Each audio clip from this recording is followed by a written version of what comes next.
Welcome back, everybody. We're here at the 2020 Midseason Cup. We just finished game number 2, and we are flying through them today. We just got done with Day1 kind of getting crushed there in the mid-lane, or mid-game, and mid-lane, I suppose you could say, by Knight and Top Esports, making it look pretty easy in that second one. And now Day1 have maybe even a more difficult opponent up ahead of them, if you can imagine that. They're going up against T1 here. As you can see, the LPL arena is empty for now, and the LCK arena is going to be filled up there. And I don't know what Day1 are going to do to try to come back here up against a team like T1 LS. Well, I can't imagine that they're also feeling too good after that loss against Top Esports, and that can probably heavily affect them coming into this game number 2 of the night. So this is going to be the LCK versus LCK head-to-head. And this is going to be scary. T1 are probably just going to be feeling very confident. I think that stylistically, they have a very powerful edge. And they have edges basically across the board, except in top lane. And the bot lane disparity, I think, is just one of the biggest of the entire game. That's true. It's gigantic. I mean, doesn't really, we don't really have to build up upon it too much more. Everybody knows Teddy Ghost, kind of a new addition to the Day1 roster, trying to shore up that AD carry role, and Ghost is not a bad player, but he is going up against one of the best in the role and in the game right now in Teddy. So we will have to see what kind of wonky strategies Day1 pull out, because T1, I feel like they don't have to show anything new. They don't have to do anything new. They can just play their game and feel happy with that. Whereas Day1, they went for an extremely aggressive draft, plus a newer pick in the Nidalee that we don't really ever see. They've already pulled out a lot of their, secret technologies to go up against Top Esports, and now T1. Do they have anything else saved up for them is the real question. Well, I am curious to see how Day1 are going to try to bounce back in game number 2. Are they going to go into desperation mode with something, or are they just going to try the same exact approach that they had in game number 1 and then chalk it up to those random throws being the reason that they did end up losing? No change, obviously, to the lineup. And they are going to be on red side, so they should have the counter picks available to them, and we'll see if they can utilize that well. So you're saying Aatrox R4? Oh, are you kidding? B1 Renekton. Everyone knows that's the move Renekton. 37 of League of Legends. Yeah. These LCK teams, they don't necessarily like to show us too much variety, is one way to put it. But we'll see what they do have in store for us here, as we're just hanging out, waiting for the pick ban to start here. I hope you guys are enjoying the show so far. We've got 2 long days of 6 matches in a row, and then we do have the knockout stage on Saturday, and then the finals on Sunday. So make sure you are setting your alarms. You're tuning in for all of the fun League of Legends action. And here we go. Yeah. Draft phase about to kick off. We'll see if Set remains the ban by the blue team. But it's going to be T1 now on blue, not red.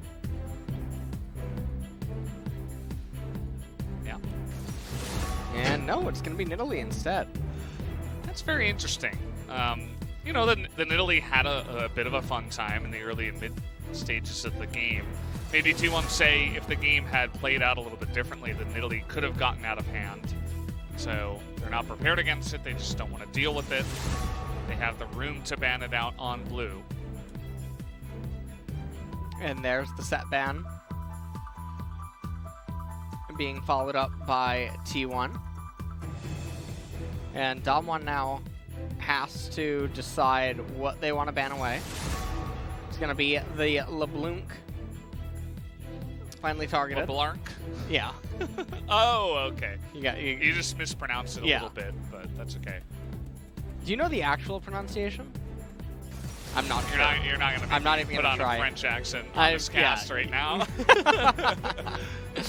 Well, Syndra banned away now by T1, and will Damwon maybe just ban away Zoe?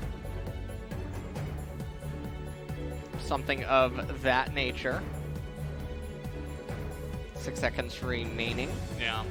I wanted to see more Syndra today, but it just keeps getting banned. It's going to be the Callista banned away. And Draven is being hovered. Now, Draven's really good. He can actually go mid-top and AD carry. Probably not going to end up seeing him here. Graves is open. That is a champion that can just be snapped in B1. Yeah, because no stranger to the Graves play either. So he's easily able to pick that one up. We haven't seen too much Trundle priority. We saw bans on it, I think, in Game 1. Not sure about Game 2, but we don't really see that coming out here just yet. Showmaker got denied his Zoe in their first game against Top Esports, so this time he says, let's go back to comfort. And Zoe is locked in. Now, the problem is getting a good jungle matchup with the Zoe, knowing that you're going up against Graves X, is a bit scary. Damwon lock in the Karma, so that's either going to be a support or a top Karma. Yeah, and I would have to imagine it goes to Beryl. I mean, we have seen Nuggery play it, but that was back when Klepto was still in the game. I don't know if he'd still be willing to pilot the Karma, and Beryl didn't look great on the Karma in Game 1, so not sure about that pick. Yasuo being locked in, and could this be Gragas Yasuo bot lane for Teddy and Effort? Certainly could be. Or just having the Gragas be support and then Faker on the Yasuo for the mid and late game setups. I am very doubtful that we'll be seeing a lane Graves. So anything like Graves top lane or something I think is much less likely. I don't think that we're going to see that Gragas pivoted towards the jungle, as Damwon, they choose an AD carry that's actually really vulnerable to T1's three champion picks right now. So they're trying to go for the bread and butter Ezreal Zoe. Historically, it is one of the most terrifying meta duos that I think has ever really graced League of Legends competitive esports history. The issue that it has going for it right now is that the 3 champions that T1 has selected right now are very good at cracking it and applying a lot of pressure to it throughout all stages of the game, so things get really worrisome right there. Damwon now, they're banning away the Ornn. T1 bans away the Jace, as Jace is sort of the third piece to the puzzle as another long-range poke champion that fits in with the theme of the Ezreal Zoe. What else are you banning here is a good question. The Ornn was already taken away. And they will actually focus on that Trundle I mentioned earlier to go into the jungle for Canyon. So he's going to be forced onto something else. You know, we haven't seen too much focus on jungle bans so far in these first 3 games, as Canyon now is thinking about Lee Sin. And it is going to be locked in. Now, if you guys are fans of the LPL, I think it has much more success over there on some of the top performers in the league that can pilot that, such as Tian. But here in the LCK, Lee Sin went on something like a 10-game loss streak and totally fell out of the meta. But Canyon says, I'm bringing it back. I'm going to try to make it happen here in this game.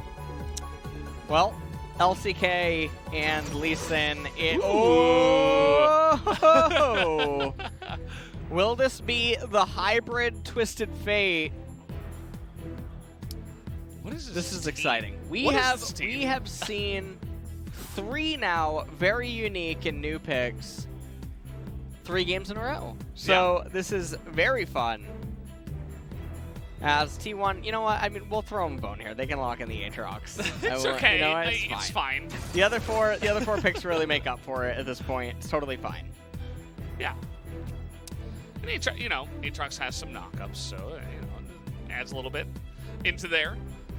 As we're thinking about a Kennen, I am not really sure exactly why you would want a Kennen. Maybe you say, okay, the enemy team has to come into us, and perhaps we can go for the slicing Maelstrom in their faces, but I feel like Kennen is kind of another squishy champion that can just be CC'd to death by the amount of CC that T1 and Burst, by the way, that T1 have in their composition. I feel like this is a mega win in the draft to the side of T1. Oh, it's beyond mega. I don't even... What is above mega? I'm not even sure. This is quite a big draft win. T1 is winning out pretty much everywhere. I mean, there will be people that will jump through hoops to say that Kennen versus Aatrox is somewhat of a meaningful win, but the way that it translates in the later stages of the game, I mean, you're stuck with a Kennen, so that's a little bit unfortunate. The other thing is that this is also a red side Kennen, so it's going to be harder to find teleport wards in the later stages of the game if it even gets to that point. The other weird thing about the Kennen is the opponents are coming into you. So defensive slicing Maelstroms aren't quite as strong as other defensive ultimates, like defensive Equalizer on Rumble or something. There was definitely many more approaches this team comp could have taken. Even Soraka top would have actually been probably much better here. She beats Aatrox as well, but Damwon with a very wonky draft. The Kennen and the Lee Sin are just trying to achieve things that are the polar opposite of what Zoe and Ezreal want, whereas T1 are pretty harmonious in their approach here. This game looks like it could just be a stomp. Yeah, and I wouldn't say that I didn't expect it, as we are going to hop into Game 3 of the night. T1 up against Damwon.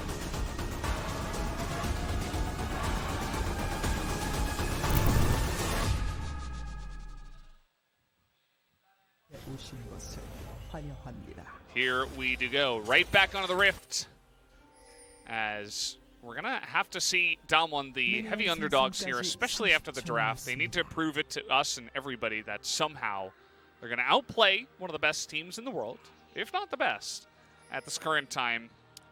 With a draft like this, it's not going to be easy. So, looking forward to seeing what they do have left in the tank.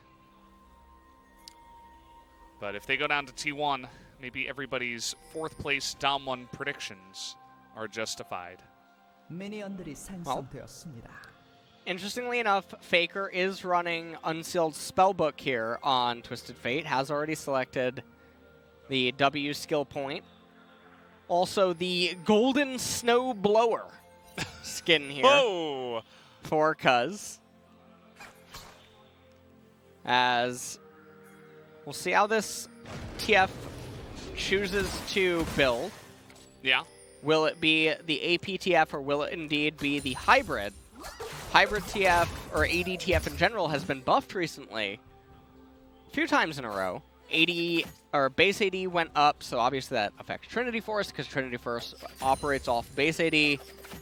And then in addition to that, the mana cost on the R was reduced on Twisted Fate, and that's very big for AD TF because typically it doesn't get to build mana items outside of the Triforce, so has less access to mana. Yeah, you can see down here in the bottom lane, early game, of course, the 2 melee champions will struggle against Ezreal Karma. When we were talking about wins in the bottom lane, we weren't necessarily talking about the early levels. That can be a bit difficult for Teddy and Effort to handle here. So they're just going to have to play passively, accept waves into the turret, and try not to take too much damage. You saw the wind wall first was the choice by Teddy. That's very smart, just to try to lock down as much of this farm as possible with some defensive abilities.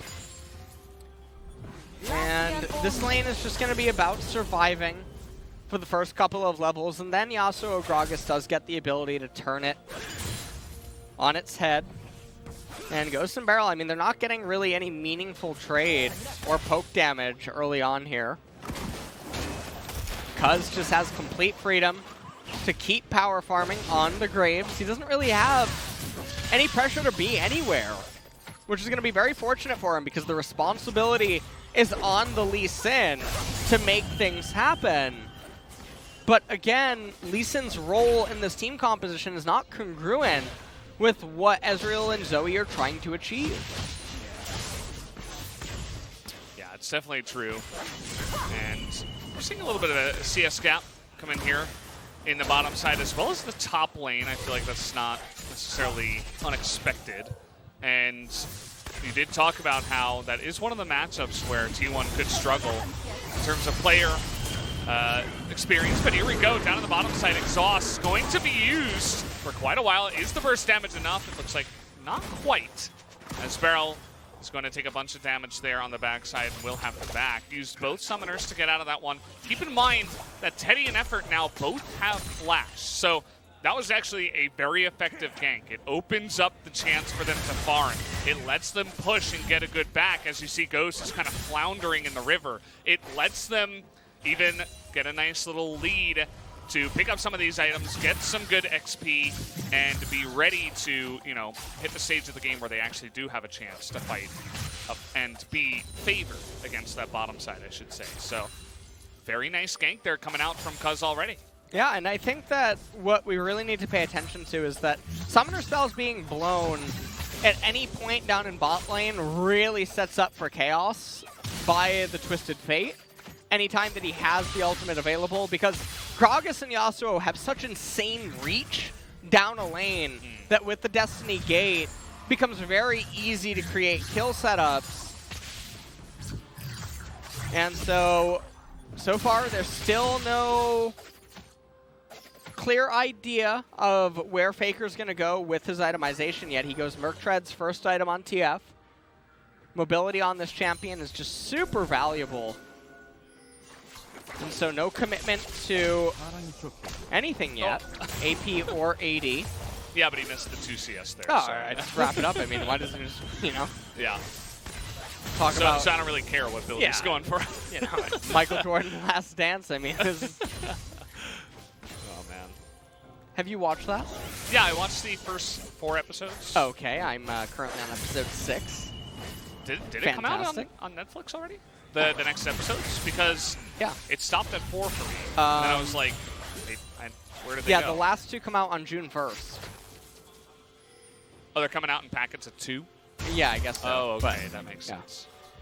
Yeah, no, it's really good. Fantastic. Would highly recommend. Absolutely fantastic, yeah. Yeah.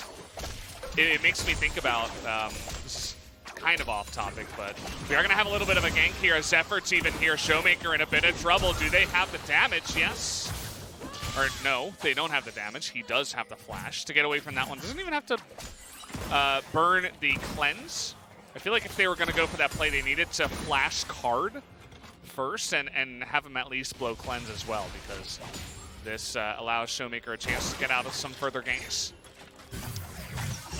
And Faker does have the level 6 available, and so Ghost and Barrel have to be really careful. Nuguri as well, with the way that Kennen likes to play this lane. Now, Nuguri's doing a really good job up here in top lane. He's up 14 CS yet. Has the cold start as well. But now, this is the scary spot by Ghost and Barrel, where Teddy can threaten to freeze the lane. And Ghost doesn't have teleport available. This is a nightmare spot. They just will bleed so much EXP if Teddy just had elected to hold the wave. But now it's actually slow pushing back into Ghost and Barrel, and I'm not really quite sure why that... I don't know. It looked originally like he wanted to freeze. Maybe many of the range minions were too low or something? It looks like that the was camera panned away. Yeah. So I'm not totally sure what he ended up doing there. It's just so bizarre because bot lane would have been in a stranglehold where you have the Graves in close proximity. Faker has Ignite ultimate available. Barrel's still flashless. If Ezreal and Karma have to walk up, it's a death sentence. Yeah. every single day of the week, and instead, they've now rewarded Ghost and Barrel by crashing back into them. Now, it will grant them a reset, so they'll come back with better combat stats. But the question is this line more winning than having just Froze and playing around mid and jungle, allowing them to take over the lane for you? But T1 seemingly just taking the least variance route and playing ping pong and just letting things go as normal. And we do have an answer, by the way. Twisted Fate will be going AP. Yes. He is going to be going into the AP, so Faker not gracing us with any kind of hybrid or AD builds coming out here in the mid lane. Perhaps he'll save that for the future if we do get to see him play it once again. And so, yes, the Yasuo... Well, actually, I don't think Teddy went back. Or no, he had 3 daggers. He did go back. He built the boots only. I don't know, that seems weird. But here we go anyway. The Destiny Gate is going to come on in. Exhaust coming in. The flash card, and they should have enough damage. As down he goes. First blood will be fed over to Teddy on that Yasuo in the bottom side as Damwon with Barrel. We're up here trying to take down the Rift Heralds. And the thing is Ezreal falling behind is not something that Damwon wants to have happen because he's an integral piece to the team composition, and the Yasuo getting ahead is a nightmare because Yasuo is a pretty key piece in stifling Damwon's team composition. Just the nature of the champion, the reach that he has inside of the team fights, the win wall. It's very problematic if Teddy gets ahead. He's going to end up CSing the wave. He knows that he can't stay for the turret plate. He's just going to recall. Hey, look, this looks like a freeze. Little one there. He's having a push into him, but now it looks like he's clearing the entire wave. As I say that? Oh. Ooh, that auto is gonna follow him. Yep. It's going to hit him. Wait, what? Yeah, it hit him. Oh, I'm blind. I'm lost sight. No, I think it was actually just invisible. Okay. Notice how he's got 1 pot left, so he just says, okay, I mean, I'll just run back down into the bottom lane. Yeah, he doesn't want to miss any CS or EXP. Is what he's actually racing after. So, interesting decision by him. Knows that he doesn't really care about his HP, and he doesn't need to unless he's intentionally looking for a kill. He's just going to rely on the Doron shield and passive HP region to try to get him back up. And Canyon's down here right now, but Cousins as well. Destiny Gate not yet available for Faker, but he does have the teleport. That almost looks like a Prestige Edition skin, right, for Graves? The yellow one? Yeah. Is that just a chroma? Yeah. It's just like a regular... Yeah, it's the Snowblower Graves, yeah. The yellow chroma. Graves has a lot of cool skins. He does. He really does, yeah. He's got like, he's got both ends of the spectrum too. You know, he's got like the summer skins, the winter skins. He's received a lot of attention as, okay, we're just going to drop it down here, not really wasting any time, as now 4 members of Damwon are down on the bottom side. Oh. Effort already at about half health here as nice win wall. Going to deny a bunch of that. But nice little crash, going to hand over a bunch of gold to the side of Damwon's bottom lane. Meanwhile, Faker able to take some back here in the mid lane. You'll notice that he went Unsealed Spellbook, and then he went... Why is this failing me right now? Anyway, we do have a bit of a dive down on the bottom side here. Nuggery getting a lot of stuns down as Kana is going to survive. Flashes just barely before that last turret auto comes in. So now Cuz going to spot Showmaker here and just push him away. So another nice play with the ultimate of the TF, really making that pick look quite strong here. Yeah. Manages to get another pick for his teammate. And TF just keeps absorbing all of the assists, and that's perfectly fine. Faker also ahead in EXP here over Showmaker. He just dinged 10, and Showmaker likewise, so Faker only a couple of minions ahead in the XP department. Yeah. And even though he's down in CS, you have to remember that TF's passive is very frustrating. Gives him so much extra gold. Honestly, makes passives like Draven look a little bit unfair, you know? TF doesn't even have a mini quest that he has to complete. As 2.5 minutes until that Infernal Dragon, that's going to be a big one. We do have an exciting soul this game, given that it will be either ocean or mountain. Here we go. Okay, there you go. The cast comes in. They're trying to lock down Canyon, and down he will go. The cast knocked him so far away from the range of safety, and he had already burned his kick flash to try to get Teddy into a precarious situation. That was not what happened. It was the exact opposite, as Cuz once again is in position for the counter gank.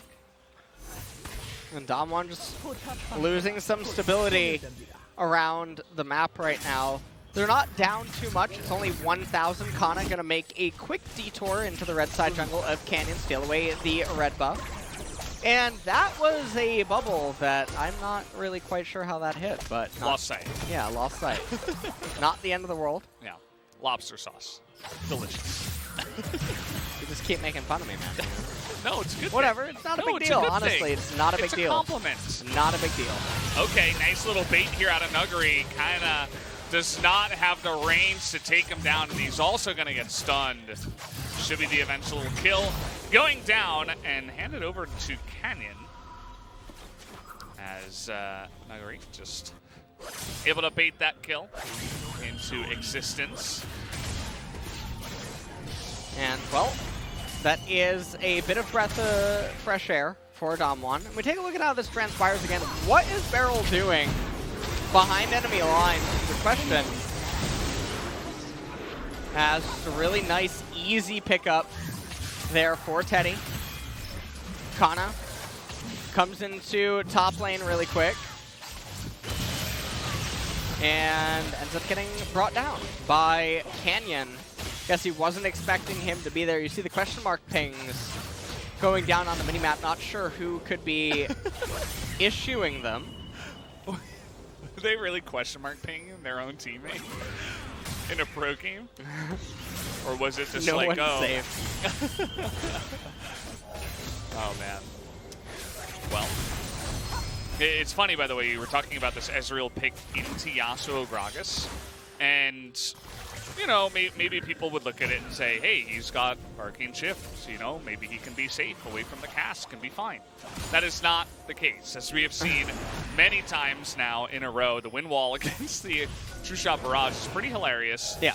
Every time it comes out, it just denies all of Ezreal's burst damage in one go, while, you know, Yasuo has his own burst damage getting off here. We do have the Infernal Drake coming in. The smite goes the way of Cuz. This guy, he's got the golden smite finger as now the flank comes in and the dominoes start falling as in goes Faker.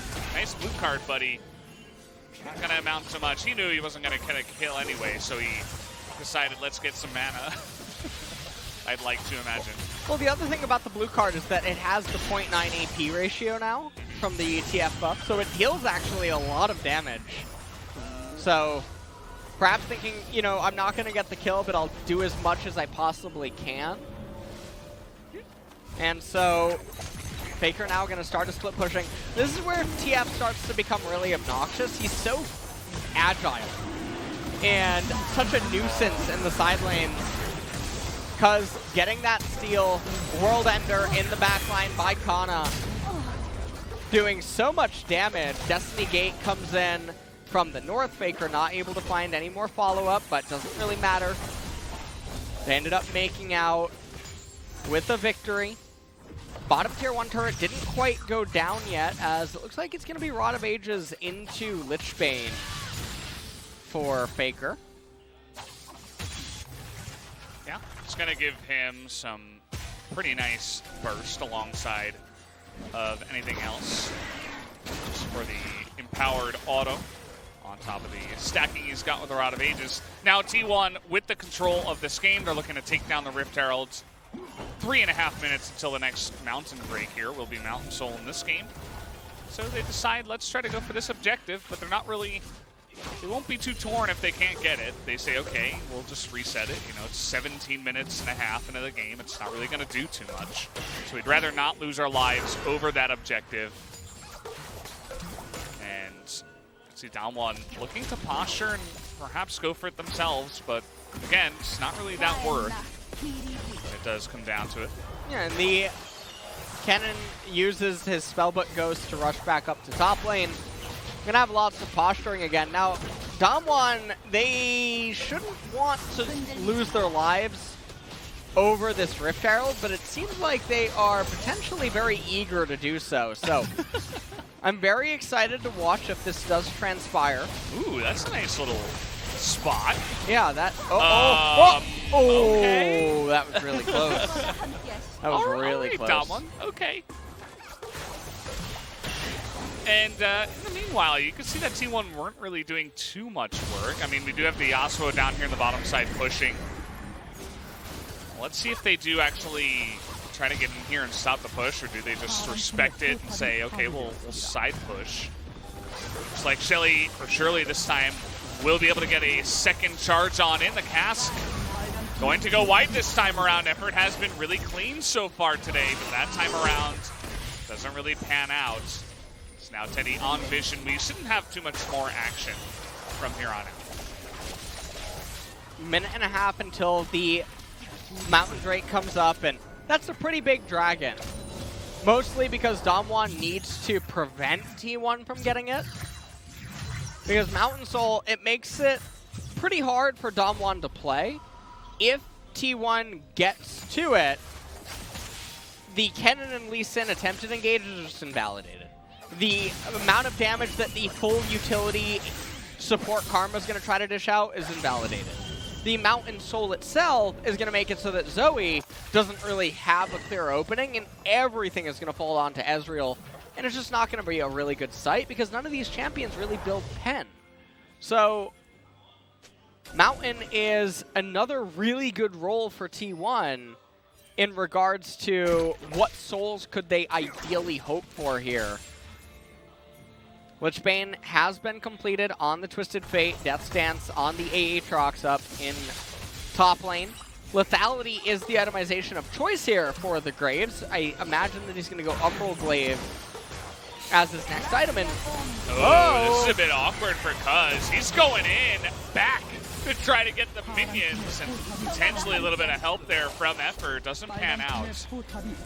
Faker, he doesn't really seem to care. He says, I'm TF, I'm going to split push. If everybody wants to try to collapse onto my Graves, that's fine. But the problem, as you were mentioning here, is picking up that Mountain Drake and denying it away from T1 is going to be quite valuable for this Damwon team.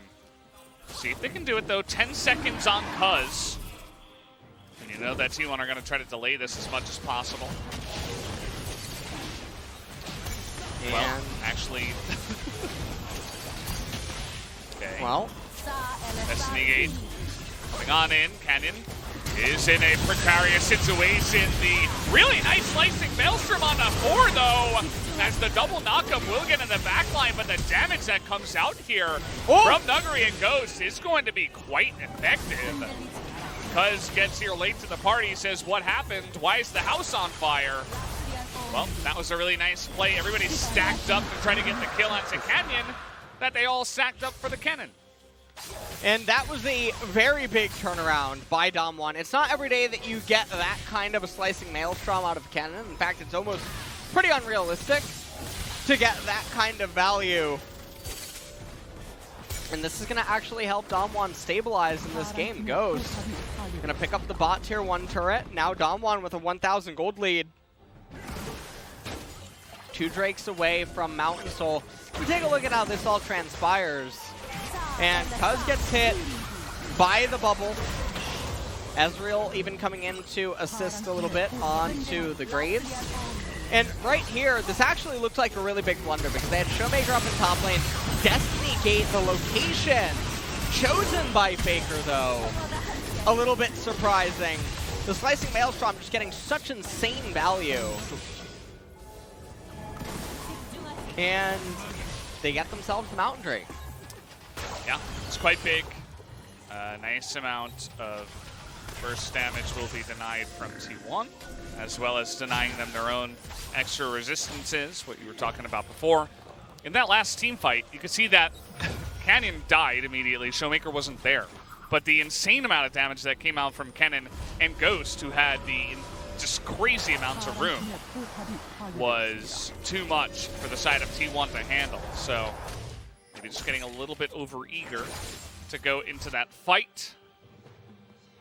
But things are going to stabilize here. Again, this is LCK against LCK, so I don't think we're going to have, you know, a team like FPX that are looking for crazy dives on the mid-tier 1 or anything like that. Not just yet. We're just going to be rolling those Gragas bowling balls for now. Oh, Wind Wall ended up being cast. 3 minutes until the Mountain Dragon. And Zoe, interestingly enough, did go actually second item Void Staff. So we'll have that pen, and this is really good because when the opponents break 38 magic resistances, the cutoff, where Void Staff will start giving you more pen than an Oblivion Orb. It is nice. Oh, that was a nice play by Canyon. He's going to lock down Cuz again.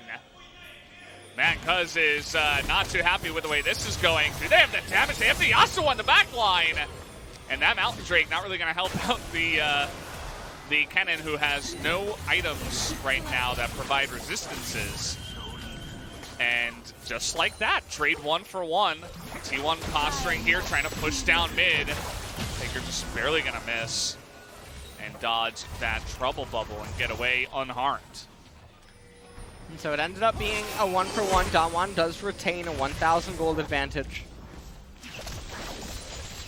And as everything else does stand right now, Faker is going to go back into split pushing mode. Almost has the Zhonya's Hourglass completed for him. And let's take a look at how this happens. So Cuz kills the blue trinket. Oh, Canyon locking him up. Lane. Yeah. But then. Yeah, then they found themselves a Pikachu. And they put it in the grave. So, not really sure. Didn't get to evolve this time around. No Raichu here. No. Maybe next save. Well, 1 minute until the Mountain Dragon comes up. And this should be a pretty big fight. If Damwon end up winning this one, it probably also means they convert into Baron, and then the Baron should help them stabilize into Mountain Soul. And with that, they should be able to win. But things are still definitely dicey. Yasuo almost has the Death Stance complete. Currently has Eye Edge and Phantom Dancer. Graves is a little bit starved in terms of items. Has the Umbral Glaive and the Warrior. Yeah, kind of just chilling. We're absolutely back in the LCK. We have lull states. We have just all the regular stuff you would normally see in LCK versus LCK. And now we're going to start the posturing. We got 15 seconds, and okay. That's one way to do it. I'm not sure if that's going to be worth it, though. They're going to get into the backline, but Ghost is going to survive. As does Teddy, but in goes Faker just flashing in a frontline TF. And he is at half health still. Yeah. Somehow able to get into the backline, start the fight, flash under the turret, and get the kill. And now they're going to pick up that Mountain Drake for themselves. And I mean, he just got so much value out of that Mountain Drake because he actually does have resistances. Yeah. He has the Zhonyas, he has the Merc Treads, he has the natural runes as well that he ended up having. So definitely getting some amplification. And this is really problematic for Damwon. Barrel in no man's land yet again. That is a very bizarre animation when it's like right there, that wind wall. Yeah. Really looked like he was stepping into hell or something, trying to get those golems. I feel the same every time. And this is the new Ezreal build, by the way, that Ghost has going on. I want to see how Faker gets this kill on a Ghost. Well, that is the frontline TF. Ends up flashing away. Just ignites him and flashes away. That's it. Showmaker goes down to the Gragas Yasuo combo. And the game has hit the point where the Yasuo is such a menace. He doesn't even have his third core item yet. The Twisted Fate has so much control inside of his items as well. It's really hard for the Ezreal Zoe to do what they want to do And then the problem is that they're being dragged along for the circus ride that is the Kennen and Lee Sin that want to just sort of donk off into the opponents, whereas Ezreal and Zoe would much rather prefer to play a much more controlled team fight, but they can't even really do that because Yasuo and Gragas, they sort of just want to go ham at the backline, being enabled by the Twisted Fate and having the reach of Graves to back them up. So everything is just very disjointed for Damwon's team comp as we enter the mid to late transition. Things will begin to fall apart. Yeah, and this is what we were highlighting in the pick ban as well, that we were not very impressed by the draft that did come through from Damwon here in their second game. And now T1 are finally taking advantage of it here. We got double Death Stance, multiple defensive shoes built, triple Mercuries, Zhonya's on Faker. Obviously the support is very tanky. This is just going in for it. The cleanse. Can it save Ghost? It will for now, as Effort is going to take up so much of that turret and allow them to just sit underneath it. The rest of the team, that is. As down will go the turret at the same time. Lichbane going to help out with that one. And they just, it's only one Mountain Drake, but the amount that they're ahead, plus double Death Stance and a Gragas who's quite tanky, even with just the one Mountain Drake, it feels like nobody on the side of T1 can die. Yeah, it really just feels as though just way too strong is T1 at this point. Also, the Yasuo win wall makes it so obnoxious for Zoe and Ezreal to try to play this game. Karma doesn't really serve a purpose in this game. I'm not really quite sure what the point of the pick was overall. Rabadon Seth Cap is, oh, you know what time it is. It's the Damwon Baron time. Let's do the Baron. I think the D in Damwon stands for Dignitas. I actually think that's, you know. Just throwing some casual shade. I like it. And, well, he's dead. Okay, that's a double cast. We did not see Teddy press his R button.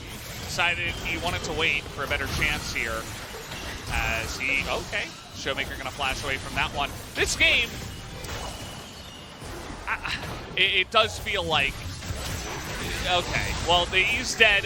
Who else is dead? Exhaust going to come down, cleanse used by Ghost, and we're just diving. Canyon looks like he will survive for now, but, ooh, nearly clipped Canyon in the back there with the cards with the Q. Baker's just frontlining now. Nobody does any damage to him, even the Ezreal. And, yeah, let's just walk out of the base now. They managed. See ya. Okay. Thanks for the invite. Okay, we'll be going now. Thank you. See ya. And it looks like Lee Song wants to try to get onto someone, but I don't. Yeah, I think that's the opposite of what is good. Oh, hold on, we got a party. That's a nice little slicing Maelstrom. And T1, oh, Teddy, he's still alive in the back line, but finally he goes down. And Ghost is full health here. And he should be able to chase down that Aatrox eventually. Especially with the Karma shields over the wall. No, they need to just go to the yeah, let's go to the objective. Do the Baron.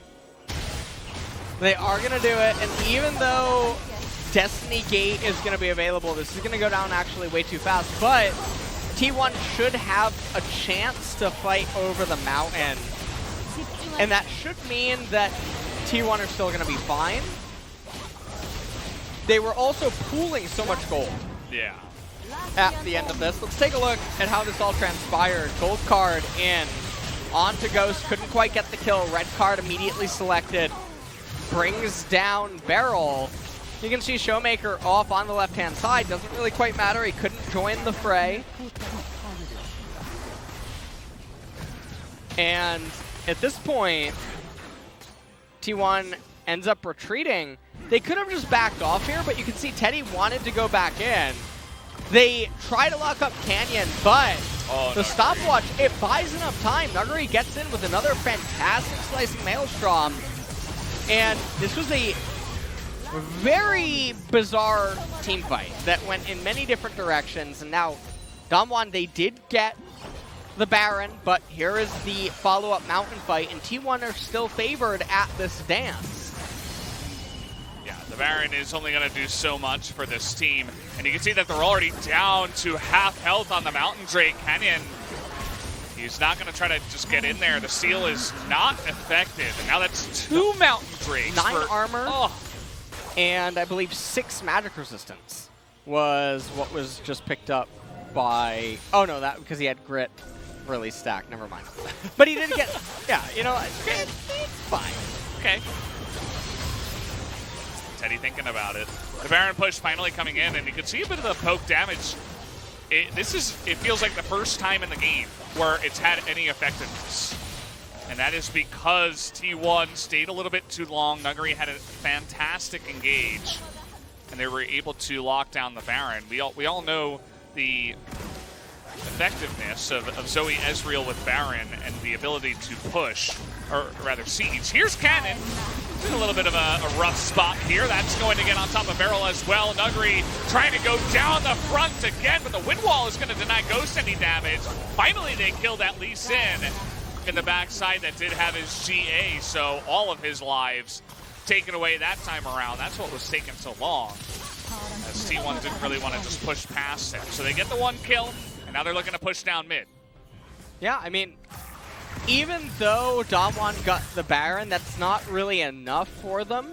We knew that they would still be disadvantaged at the follow-up Mountain Dragon fight, and now this means that Mountain Soul is coming in 3.5 minutes, and with Baron dissipating in 30 seconds, I mean, they're going to be back in the same exact spot that they were in prior to the Baron, which is basically in a hole with no way out, and there's no way that they're digging any doors. As this team fight, Lee Sin inside of this also loses his Guardian Angel, which is going to be problematic. It means he's going to be down essentially an item for the next team fight. And T1 are just in such a commanding position right now. Even though the gold score is identical at the top, it is so unimaginable for Damwon to win a team fight, barring some sort of a miracle 4 or 5-man slicing Maelstrom out of Kennen, and that's just not realistic. Yeah. It's also not the first time Damwon have relied on Nuggery to try to 1v9, as he is desperately trying to do. And it's just, it's not really going to work out against these better teams like T1. They understand their win conditions and what kind of items they do have to build. It feels like everybody on the side of T1 is so tanky right now that it's really hard to break through. You see Cannon has the most damage in the game by far. He's had multiple great slicing Maelstroms. He also had a range versus melee matchup in the lane. Just going to pad those stats a little bit.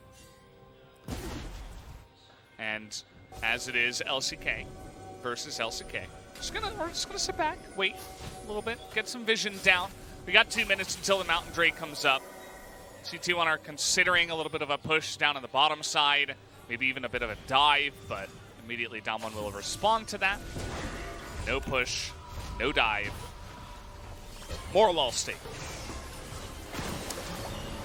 You know what? We weren't supposed to have any lull states here, Valdez, okay? And you know what? I'm not going to let you bring them up, so just going to pretend that you didn't say that.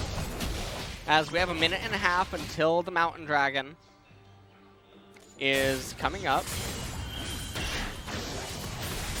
And we're just going to probably play ping pong.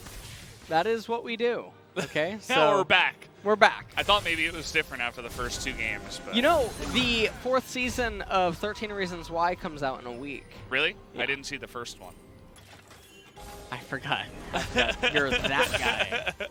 Yeah, you'll cast with Atlas later on in the weekend, and you guys can talk about TV shows and, you know, superheroes and comic books and stuff like that.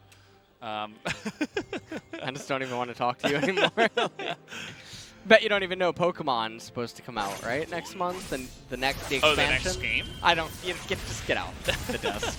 40 seconds till the Mountain Drake is coming up. Yasuo, I think, is going for Guardian Angel as his next item. He has the BF sword. Not sure if he's going to be able to complete it by that team fight, but shouldn't really matter. Damwon or what are they? Hello? What are they? Well, they want to be flanked. I get it. It all makes sense. They caught effort here. They did. He's in a really rough spot. He's going to flash away, but it doesn't matter. Down he goes. Spotted out just like that. Faker says, okay, well, I guess I'm just not going to join up then. Let's continue pushing. This will concede the Mountain Drake to the side of Dom1, even on Mountain Soul. Cuz isn't even going to try to go in there and steal it. And this is a really big throw by T1 at this point in the game. This was so free of a Mountain Soul. Faker doesn't actually go for the turret. He's respecting the fog of war around the red side jungle of Dom1.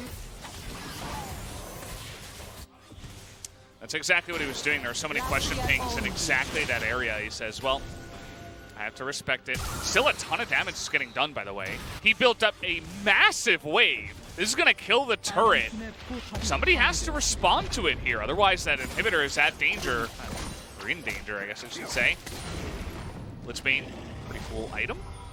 On TF, you can do about 2,000 damage to the blue buff, apparently, in one go with the blue card. Effort, he's feeling a little bit bashful after that last play. Smack his head into some minions, but that's about it. And the game is going to stabilize outside of the fact that Dom1 did pick up that extra Mountain Drake. And perhaps LS, which we all know stands for Lull State. We may just go into one of those once again. Although Faker is coming up here on to Nuggery, says hello. Oh, he's got a ton of damage, dude. It's insane. And, okay, but that should be a Q. Does he time it? Yes, he does. It's perfect. I'm not sure why he took the ult, though. Well, he's got stopwatch. I suppose that's one reason you do allow yourself the ability to make that mistake, as the Cask is going to get Canyon into a bad spot alongside of Effort. And with the TP coming on in, they will say, get away from our support, as Faker essentially alone says, I'm going to take out Nuggery. But again, no objectives for now. They'll just be, well, they do have the Baron available. Not sure if they want to just go for it here. Faker is going to push up the top wave, and in fact, that objective will be incredibly important. After that kill, they've got 30 seconds, even though Nuggery does have the teleport available. And it looks like they are committing to the Baron. Now, interestingly enough, the teleport on Kennen could be disaster, but the Baron is going to go down before that happens, unless Dom1 try to take a very extended team fight. Canyon might try to just go for the steal. Oh, he gets it! He got it! The Baron is huge for Dom1! Oh, man. And now that's going to be up for a good 15 seconds of right after the Mountain Drake spawns. And that is pretty massive. Nuggery doesn't have to TP either. After this great solo play by Faker, kind of just throw it away. Faker times the wild cards exactly, as then after this, Windwall comes in by Teddy, protecting Faker from the True Shot Barrage. Now, interestingly, they knew where Lee Sin was, so when he comes over the pit, the smoke screen has to be there, but it doesn't look like they just wanted a smite fight, ultimately, at the end of the day, and T1 ended up losing it. So now, Dom1, they're going to have the Baron bolstered stats persisting into Mountain Soul, and this is going to be do or die for both of these teams. And honestly, the fact that this game came to this point, with how far ahead T1 is. It's never supposed to get here. That's a world ender. Yeah, this is one way to try to force a fight. They're going to get the teleport out of Kennen. But now with a pretty strong Baron push, T1 going to be forced to back away and respond to it. We still got a minute 20 on the mountain, but this turret should be going down without a fight. And they get the inhibitor as well, easily. It goes down. But Dom1, I'm not sure about sticking around here. Seems like they're okay to do it. Just poke away and disengage. As now they will back off, and that mid inhibitor going down is going to add just that extra amount of pressure. That will be quite annoying for T1 with this Baron, or rather the Mountain Drake, coming up here in 50 seconds. Well, we'll see. This is going to be it. This is going to be for all the marbles, is this team fight. Because if Dom1 gets the Mountain Soul, it makes it very hard for the Aatrox and Yasuo to have a reliable engage. But also, I mean, Ezreal just stacks resistances. And even Zoe now with the Banshee's Veil, going to be going Zanya's next item as well. A lot of resistances on her as well. So, hello? yeah, I'm not totally sure what that one was. What? You got 10 seconds until Mountain Drake. You can't just eat a paddle start of the face. Then why did he do that? I don't know. That's my question. And they should easily be able to burst this down. Mountain Soul will go the way of Damwon. As you said it before, it did not have to get to this situation. This did not have to happen. But T1 decided this is the way it's going to happen. As, okay, see you later, says Faker. There's a nice amount of chunking to that one. Now the game is going to be reduced to smoke and mirrors, all centered around the Twisted Fate. And having him try to somehow finagle a victory here. And T1, I mean, you really hate to say it, but they did it to themselves. This game with that random team fight in mid where Teddy wrapped around from Wraiths. Yeah. And they ended up losing control right there, as well as the botching of the previous Baron that then just led into this Mountain Soul capture. We're 45 minutes deep in this, and you know, yeah, you know, I mean it's happening. It's 45. I mean, it's yeah. I mean the game is 44 minutes longer than 1 minute. Yeah, you know, so. True. Yeah, I wouldn't have thought about it that way. I would have said like 1 minute longer than 44 minutes, but you got me there. Yeah, I mean, you know, yeah. 5 head. Yeah, the push coming in. This is without Baron. They're trying to force Hana to come back and fight them, essentially. As, well, that Slicing Maelstrom was pretty unfortunate, you would have to say, from Nuguri. Now they do have him in a precarious position. He is just going to get away, though. No ability to lock him down there with a yellow card or anything like that. They're going to try to stop the back? Yep, that they will. They don't really have that much poke, you know? They can just have to chase them down. Damwon, though, not going to go for a back. Whoa! This should be an inhibitor, I think. Yeah, they're not backing. They're just walking over. They want to wrap around here. I think he's going to suicide? Oh, is he going to get a Nexus turret? He had a, well, with Litzbane, he is going to get a Nexus turret. How about 2? Make it 2. Can you do it? You got stopwatch. Oh, that's so close. God. Best split pusher in the game. Scion who? Like, that's what I'm thinking right now. As, okay, so Smoke and Mirrors will be the game now by T1. And this is such an interesting gear that the team composition is now turned into as, okay, they are committed to this. I mean, there's no vision here in the jungle for Damwon. They're so disjointed.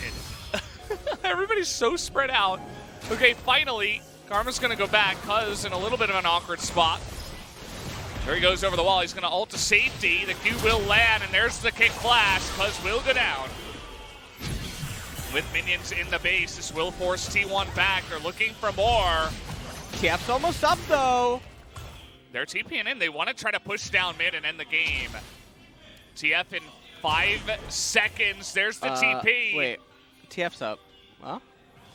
Yeah, TF is up, and this isn't really the same kind of split push they were looking for, but the stun onto Faker. He is going to go down at the last second there, and this might just be it, as Day1 Gaming are going to group up here. They should be able to take down Teddy. And down he will go, and now 5-on-3, they're pushing on in. Make that 5-on-2, actually. As still Cuz is down, they're looking to push. The inhibitor is going to go down. There's no minions. Can they just tank it up is the question. Nobody on the side of T1 can do enough damage with the Mountain Soul. And Day1 are going to win this game at 47 minutes in a huge upset up against T1.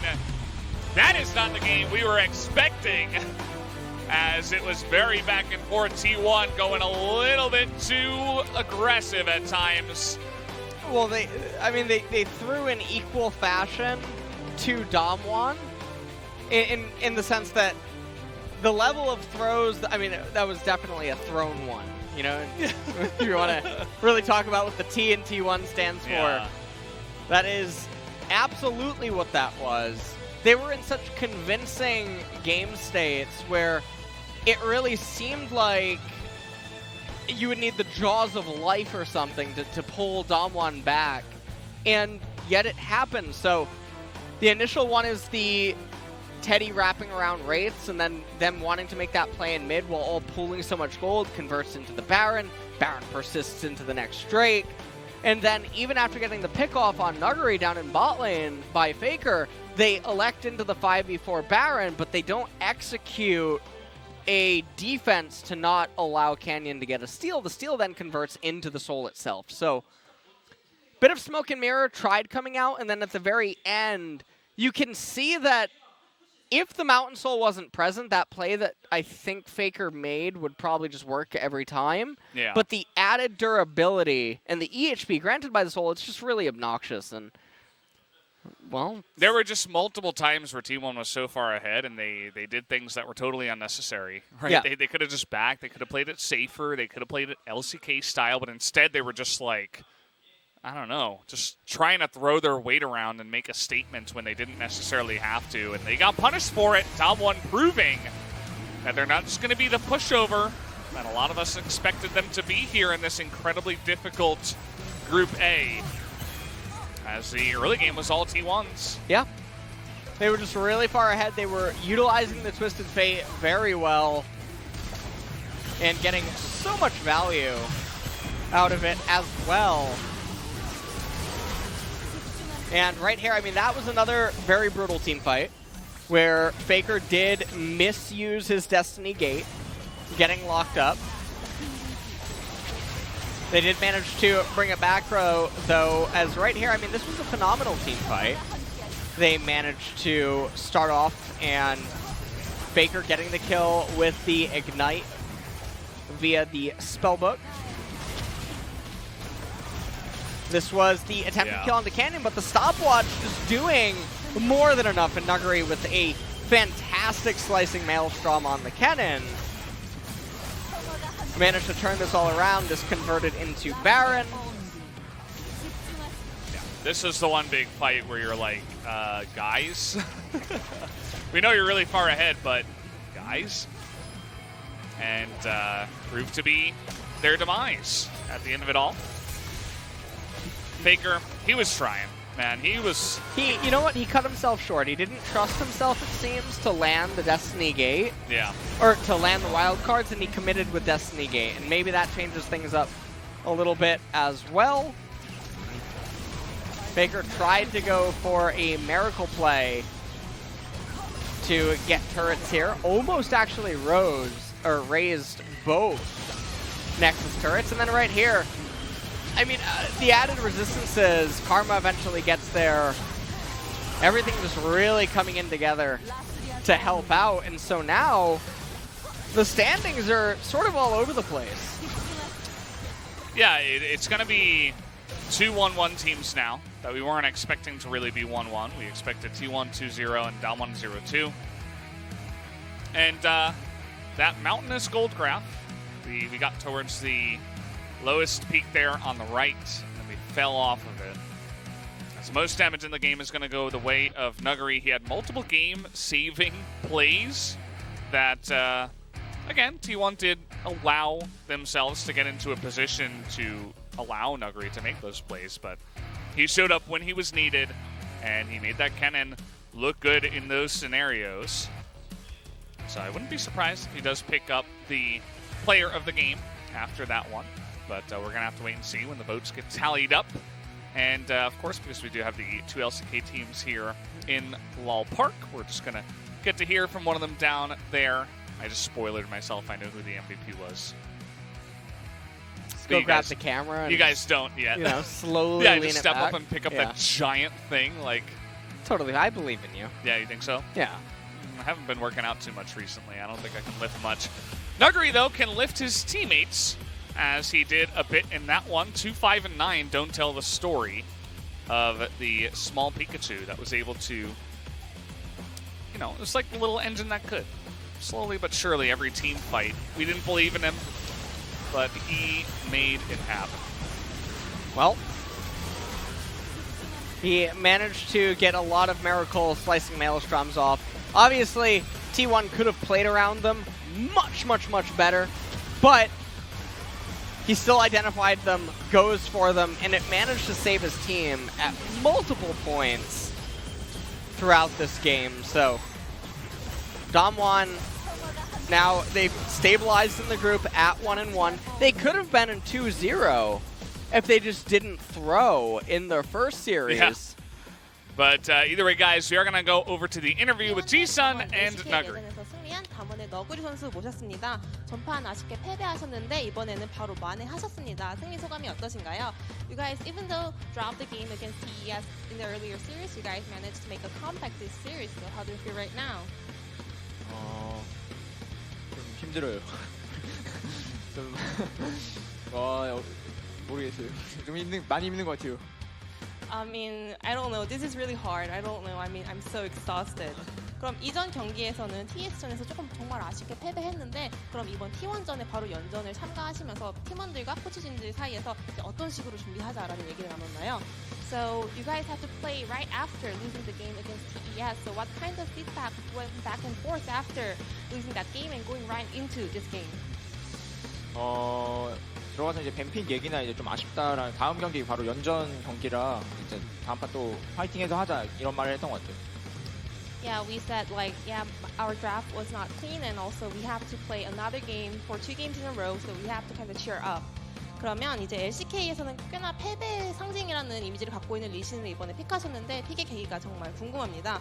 And Lee Sin is actually a symbol of defeat in LCK, so what was the reason or plan in picking that champion? 일단 건부가 좀 리신을 좀 좋아하는 것 같고 그리고 이제 리신이 전판 같은 경우에 좀 좋다고 가기 좀 좋다고 생각해가지고 뽑아가지고 했던 것 같아요. First of all, Kenya really prefers that champion, and second, well, we thought that Lee Sin had the best angle in the given situation and the comp. 그러면 사실 경기는 조금 불리하게 흘러가고 있었고 T1이 많이 주도권을 갖고 있었는데 대역전과 함께 승리를 하셨습니다. 경기를 어떻게 풀어 나가셨는지 궁금합니다. Actually, T1 had a lot of lead all throughout the game, but you guys managed to turn the game around. So how did you guys cope with the situation overall? 경기 풀어나갈 때 그냥 저희도 엄청 정신없이 한 것 같은데 그냥 특패 생각을 좀 많이 했고 그리고 이게 사실 좀 이긴 했는데 뭔가 시야나 이럴 때 뭔가 거의 100대 0급으로 엄청 밀렸다 생각했거든요. 근데 운 좋게 이긴 것 같아요. I mean, like, everything was happening everywhere, so we tried to keep twisted fate in our mind. And also, even though we secured this victory, I believe that we were, like, so behind in vision and every other thing. Like, we were 0 to 100. So, I think we were lucky to get this win. 그러면 다음 경기는 FPX입니다. 각오 한마디 부탁드려요. And your next opponent will be FPX. How are you going to prepare for that match?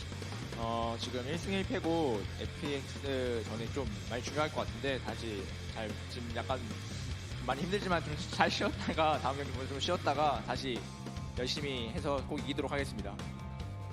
Yeah, I mean, we are so exhausted and tired right now. We will make sure to get a good rest and do our best in our upcoming series. 여기까지가 담원의 너구리 선수였습니다.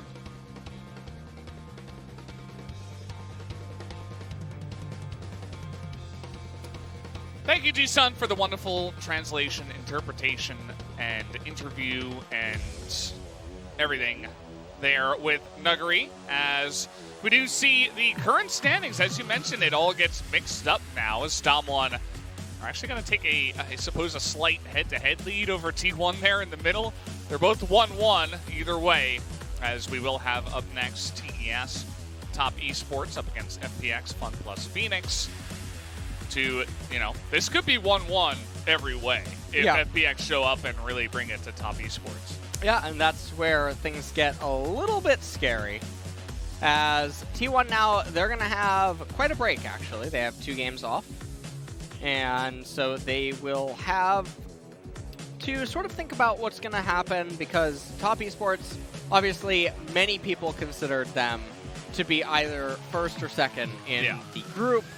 And so that is going to be a tough opponent for T1 when they do get back. Damwon, though, fighting back with a little bit of fire. And I don't even know what to expect anymore. Yeah. It could just all be thrown to the wind, guys. When we come back after the short break, Top Esports up against Fun Plus Phoenix. We'll be right back with that matchup.